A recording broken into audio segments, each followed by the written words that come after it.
Shalom bagi kita semua, selamat pagi. Renungan harian keluarga GMI Sabda Kehidupan, Sabtu 24 Februari 2024. Yesus, Engkau juru selamat, dengar doaku.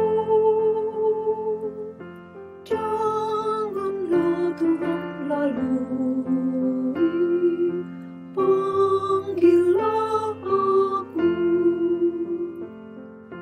Yesus, Yesus, dengar doaku.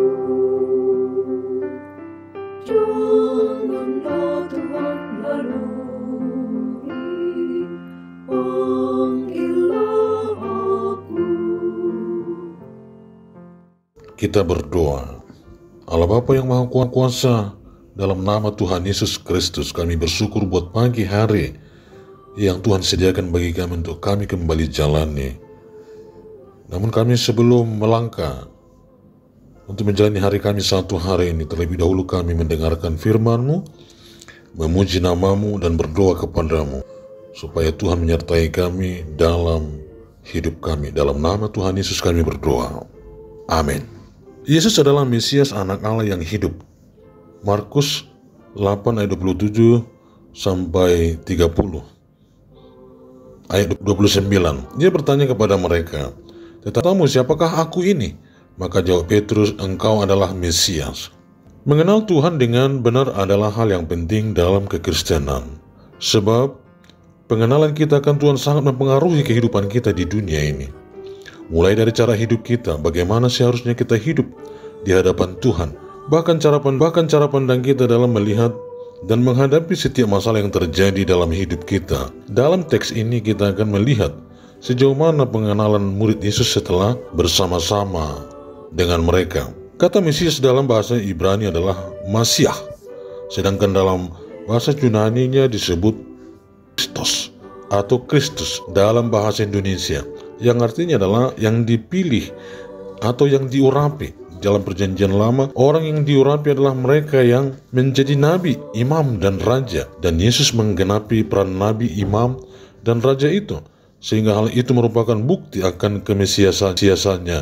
Ia adalah nabi karena ia mewujudkan dan menyampaikan firman Allah. Ia adalah imam karena kematiannya menebus dosa kita dan mendamaikan kita dengan Bapa di surga. Ia adalah raja karena setelah ia bangkit, Allah menyerahkan segala otoritas kepadanya. Yesus adalah Mesias yang dinubuatkan dalam perjanjian lama untuk menebus dan menyelamatkan umatnya dari hukuman dosa. Engkau adalah Mesias adalah jawaban sekaligus pengakuan Petrus atas pertanyaan Yesus kepada murid-muridnya sewaktu di tengah jalan menuju Kaisarea Filipi, yaitu daerah non-Yahudi yang penuh dengan penyembahan berhala.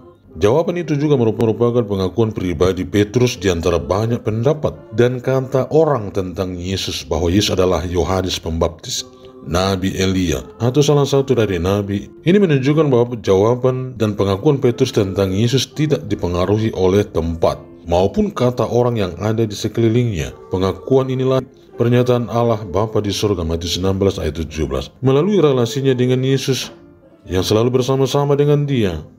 Hal ini mengingatkan kita akan pentingnya membangun hubungan pribadi dengan Tuhan melalui doa dan firman, supaya kita mengenal Tuhan lebih dalam lagi, bahkan mengalami kuasa Tuhan secara pribadi, bukan dari kata orang, supaya iman kita kepada Kristus tidak tergoyahkan oleh tempat di mana kita tinggal, karena dan situasi yang kita alami, bahkan pendapat orang yang ada di sekitar kita tentang Yesus. Yesus adalah Mesias anak Allah yang hidup, yang datang ke dunia ini untuk menebus dan mengampuni dosa-dosa kita, supaya oleh kematiannya kita tidak binasa, melainkan beroleh hidup yang kekal dan dapat tinggal bersama-sama dengan Dia di dalam kerajaan surga. Oleh sebab itu, kerjakanlah keselamatanmu dengan takut dan gentar, dan pakailah hidupmu yang sementara ini untuk menjadi berkat dan memuliakan nama Tuhan. Amin. Ditulis oleh Pendeta Riki Posmisi Mamuju.